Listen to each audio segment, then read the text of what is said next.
Okay, time for Anagawa from the Oda perspective. I don't really remember if we did this in Mitsuhide's campaign, so it's one of the few missions at this stage that isn't overdone.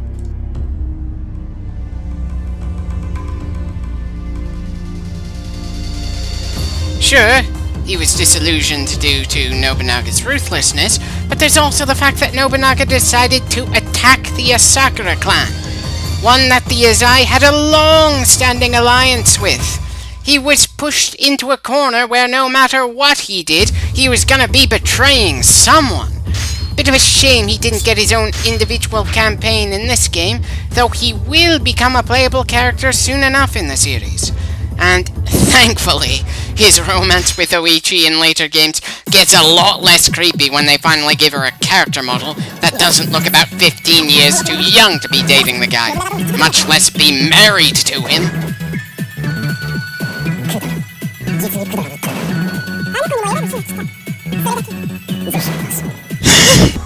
Excuse me for finding it a bit ridiculous that No and Nobunaga are acting as if Nagamasa isn't even part of the equation here. The only one who matters to them in this battle is Oichi. And good God, do I wish the writing in this game was good enough that I could understand their emotional attachment to Oichi. The only bonding moment we see from Oichi to any of the Oda people is her acting worried for No, and then No giving what she thinks is some nice older sister advice before killing her own brother.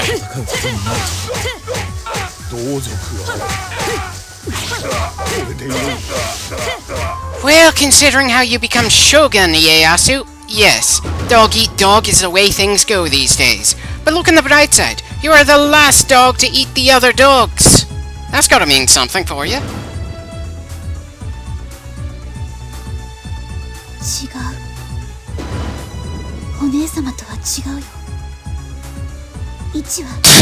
Well, of course you aren't the same.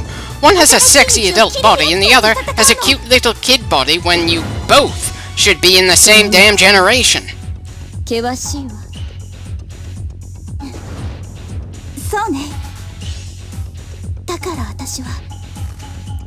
So they didn't bother letting No keep her weapons for the cutscene, but let Oichi keep her childish-looking flail?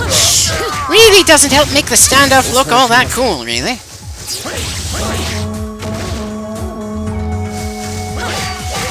Hold on, got some trouble to deal with up here before we can go help KG or the Southeast Garrison. We started this mission in a kind of awkward spot after all. Still, it's a mission that I'm not tempted to fast forward my way through, so it's very much appreciated at this far into the game.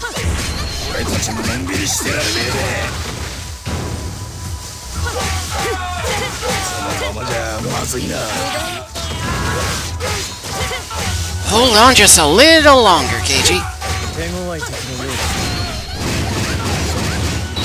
Of course not! We're getting flung around even though we're still making some progress against them.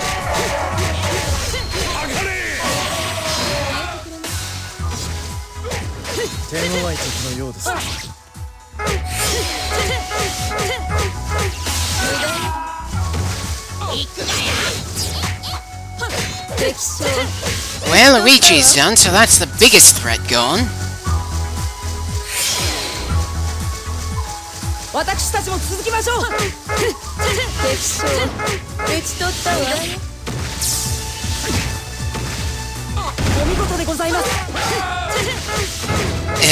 Okay, so Oichi didn't get a defeat cutscene, which most likely means we'll have to deal with her again. Considering how much damage she managed to do before we took her down, that's actually something I'm looking forward to. But first, we have quite a few places we've got to be fighting in at once out here. And I have the distinct feeling we absolutely needed a horse for this mission.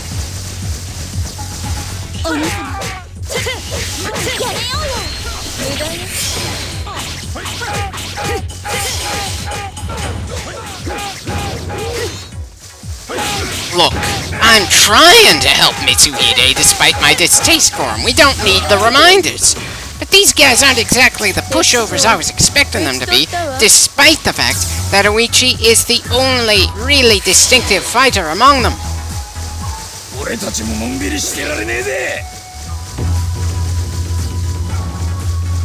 Right, now to finally get over to that garrison at the southeast that's been struggling for a while now.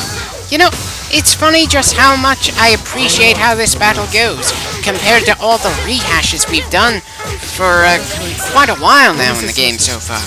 It's just fresh enough to feel like a new experience. I'm once again feeling the same thing I felt near the start of the game. Sure, some annoyance that our allies can't hold their own that well, and need us to constantly babysit them on a massive battlefield, but it still feels like a genuine battle in some sense. This is what got me hooked into the game in the first place, and why I kept coming back for the sequels. Or at least, the entries in the series that weren't on handheld systems. This just isn't a style of game that's especially easy for something like the PlayStation Portable to really pull off.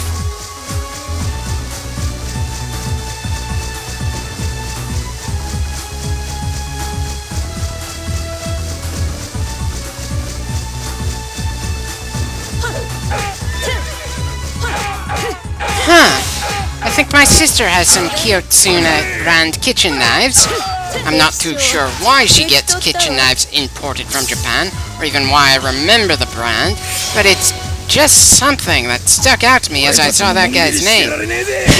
Still, a little funny that this poor bastard made such a little impact on history in these chaotic times, that the only reason I bothered trying to look up his name is because I went, wait, something here rings a bell, and it probably has something to do with my sister.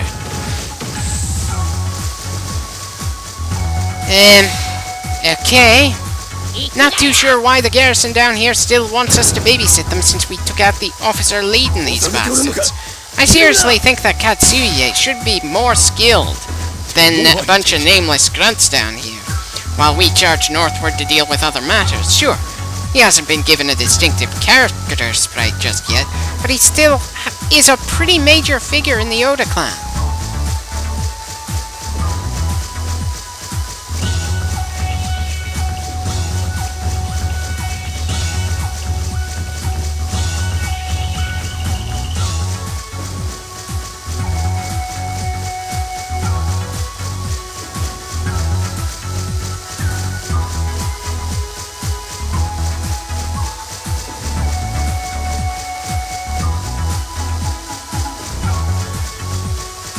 Yep, definitely should have brought a horse for this mission, even if it's still a short one. It's just, yeah, way too much dead time considering how little time there is in the mission overall.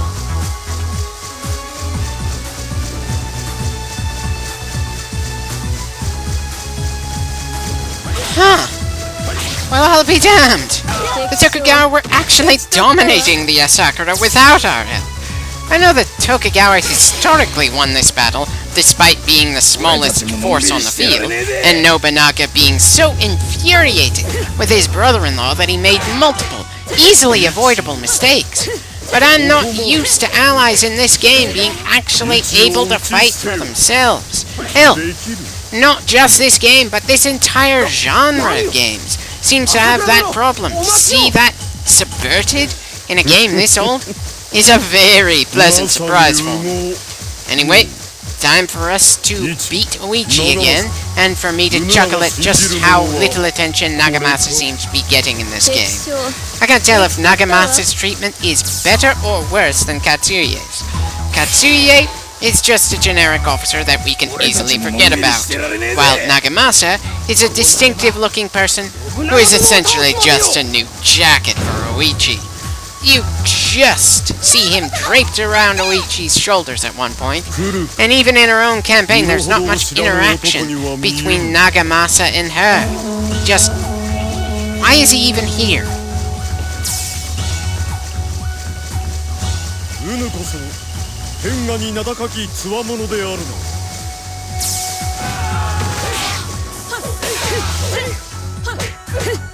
Right, just going to ignore Oichi for a bit since our green objective for the mission seems to be to rip Nagamasa apart in a hurry.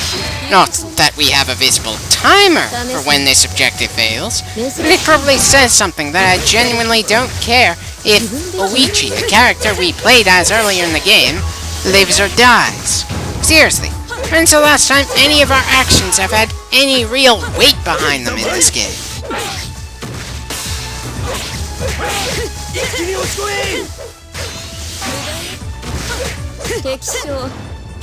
And that does it! We completed the mission with surprisingly few kills under our belt. But it was still a very satisfying mission to go through, especially this far into the game.